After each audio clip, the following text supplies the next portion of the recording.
Hello everyone, আসসালামু আলাইকুম। আজকে আমার রেসিপি হচ্ছে গরুর মাংস। খুবই মজাদার, খুব সহজভাবে কিভাবে বাসায় গরুর মাংস রান্না করবেন সেই রেসিপি আমি আজকে আপনাদের সঙ্গে শেয়ার করব।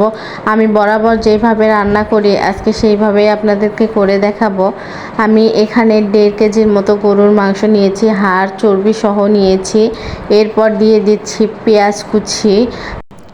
পেঁয়াজটা আমি বড় সাইজ করে টুকরো করে কেটে নিয়েছি, আপনারা চাইলে কুচি করেও দিতে পারেন।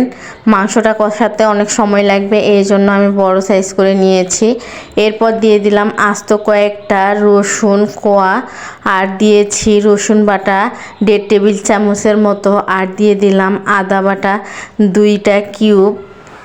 এরপর দিয়ে দিচ্ছি স্বাদ মতো লবণ, দিয়ে দিব হলুদ গুঁড়ো 1 টেবিল চামচ এবং মরিচ গুঁড়ো দিয়ে দিব 1.5 টেবিল চামচের মতো। দিয়ে দিচ্ছি ধনিয়া গুঁড়ো 1/2 টেবিল চামচ এবং দিয়ে দিব জিরা গুঁড়ো 1/2 টেবিল চামচ। এখন সব কিছু উপকরণ হাতের সাহায্যে ভালোভাবে মাখিয়ে নিব, যাতে মশলাটা মাংসর গায়ে গায়ে লেগে যায়। আপনারা চাইলে এই পর্যায়ে সামান্য পরিমাণ অয়েল মিশিয়ে মাখিয়ে নিতে পারেন, আমি এমনি মাখিয়ে নিব। দেখুন সব কিছু আমি খুব ভালোভাবে মেখে নিয়েছি এবং সব কিছু মাংসের গায়ে গায়ে লেগে গিয়েছে। এরপর একটা চুলায় হাঁড়ি বসিয়ে পরিমাণ মতো তেল দিচ্ছি। তেল গরম হয়ে আসলে দিয়ে দিব কিছু আস্ত মশলা। এখানে আমি 6টার মতো সাদা এলাচ নিয়েছি 5-6টা টুকরোর মতো দারুচিনি, আর কয়েকটা লবঙ্গ, আর কয়েকটি গোলমরিচ, আর দিয়েছি 3টি তেজপাতা ফালি করে, আর একটি বস।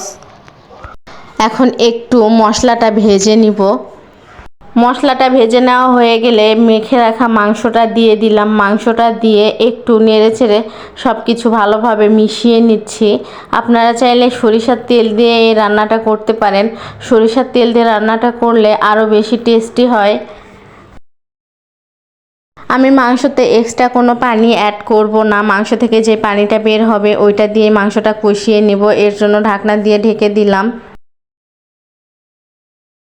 ফিরে আসলাম 5 মিনিট পর। দেখুন মাংস থেকে কতটা পানি বের হয়েছে। এই পানিতে আমি মাংসটা খুব ভালোভাবে কষিয়ে নিব। এখন একটু ভালোভাবে নেড়ে চেড়ে দিয়ে আবারও ঢাকনা দিয়ে ঢেকে দিচ্ছি মাংসর পানিটা কমে আসা পর্যন্ত। ফিরে আসলাম কিছুক্ষণ পর। দেখুন মাংসর পানিটা অনেকটাই কমে গিয়েছে। এই পর্যায়ে আমি আর ঢাকনা দিয়ে ঢেকে দিব না, এইভাবে নেড়ে চেড়ে খুব ভালোভাবে মাংসটা কষিয়ে নিব। চেষ্টা করবেন এইভাবে নেড়ে ছেড়ে মাংসটাকে কষিয়ে নেওয়ার। যত ভালোভাবে মাংসটা কষিয়ে নেবেন তত ভালো রান্নার টেস্টটা আসবে। আপনার রান্নার টেস্টটা নির্ভর করবে একমাত্র আপনার মাংসটা কষানোর উপর। এই জন্য আমি খুব ভালোভাবে মাংসটাকে কষিয়ে নিব নেড়ে চেড়ে, নয়তো নিচে লেগে যাওয়ার সম্ভাবনা থাকতে পারে। এই পর্যায়ে চুলার আঁচ একদম মিডিয়াম লোতে রেখে দিবেন।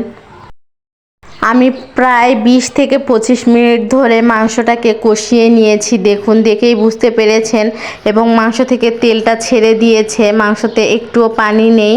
এই পর্যায়ে আমি দিয়ে দিব পানি।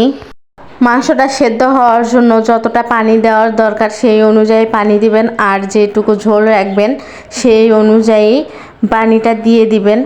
আমি পানিটা দিয়ে খুব ভালোভাবে একটু নেড়েচেড়ে দিয়ে আবারও ঢাকনা দিয়ে ঢেকে দিব।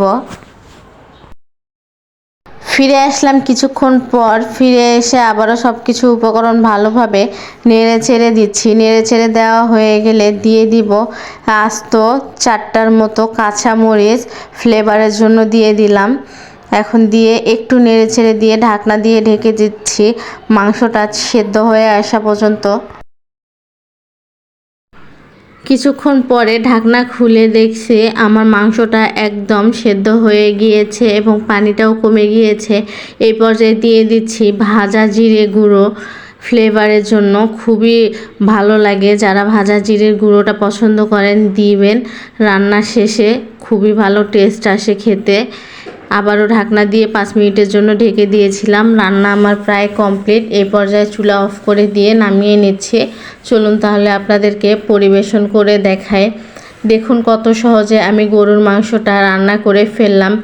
এইভাবে একবারও রান্না করে দেখবেন, খুবই মজার লাগে, খুবই টেস্টি লাগে। আমার মাংসটা খেতে ভীষণ টেস্টি হয়েছিল। আজকে এই পর্যন্ত, আবারও অন্য কোনো ভিডিও নিয়ে আপনাদের মাঝে চলে আসবো। সেই পর্যন্ত সবাই ভালো থাকবেন, সুস্থ থাকবেন। আল্লাহ হাফেজ।